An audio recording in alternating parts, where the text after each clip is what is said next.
नमस्कार, मी स्वप्नाली. तुम्ही बघत आहात आपले बदलापूर. पुन्हा एकदा लाईव्ह आलेलो आहोत. गेले काही मिनिटांपूर्वी आपण लाईव्ह आलो होतो, ज्या वेळेला आपण बघितलं की बदलापूर वडवली परिसरामध्ये एक धक्कादायक घटना घडली. एक जो व्यक्ती आहे त्याचा मृतदेह या ठिकाणी आढळला होता. मात्र तो व्यक्ती कोण आहे याचं माहिती जी आहे ती मिळत नव्हती.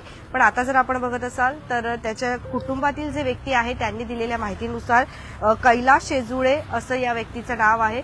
50 वर्षीय हा पुरुष आहे आणि त्यांच्या जे कुटुंब आहे ते नेमके कुठे राहतात अद्यापही याची माहिती मिळत नाहीये. कोणी सांगतं पुण्याला राहतात, कोणी इकडे. त्यांचे कौटुंबिक काही वाद आहे असे देखील सांगितलं जात आहे की जी त्यांची पत्नी आहे ती त्यांना सोडून गेलेली आहे, मुलं देखील सोडून गेलेले आहेत असं.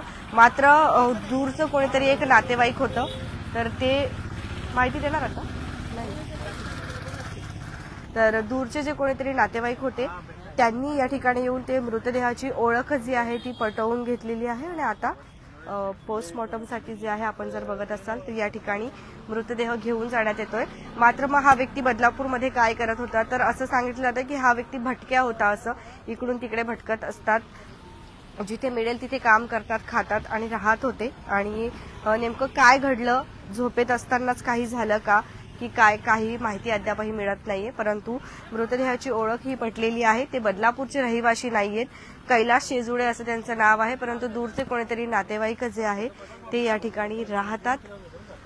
भाचा पुतणे असं सांगितले जाते. ते दोन जे मुलं आहेत ते त्यांच्या ओळखीचे आहेत असं सांगितले जाते. आता पोस्टमॉर्टमसाठी जे आहे त्यांना घेऊन जाण्यात येत आहे.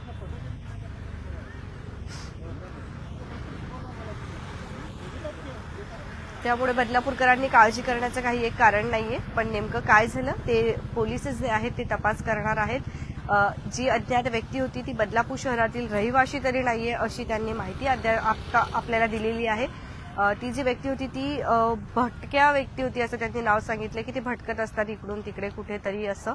आणि आज बदलापूरमध्ये आले आणि त्यांच्या कोणत्या तरी नातेवाईकांकडे आले असतील आणि इथे झोपलेले असताना नेमकं काय झालं अद्यापही काही माहिती मिळालेली नाही. पण आता पोस्टमॉर्टमसाठी त्यांना घेऊन जाण्यात येते. पुन्हा एकदा आपण नाव जे आहे नाव बघणार आहोत. कैलाश शेजुळे असं त्यांचं नाव आहे. त्यांच्या पत्नी आणि त्यांच्या मुलांना आता जे आहेत याच्याबद्दल माहिती दिली गेलेली आहे आणि लवकरच त्यांची पत्नी आणि मुलं जे आहेत सध्या असं सांगितलं जातं की ते पुण्याला असतात आणि त्यांना माहिती दिल्याच्या नंतर ते येणार आहेत असं सांगितलं गेलंय. बघूया पुढचे काही अपडेट्स असतील तर आम्ही तुमच्यापर्यंत नक्कीच पोहोचवणार आहोत. धन्यवाद. बघत रहा आपले बदलापूर.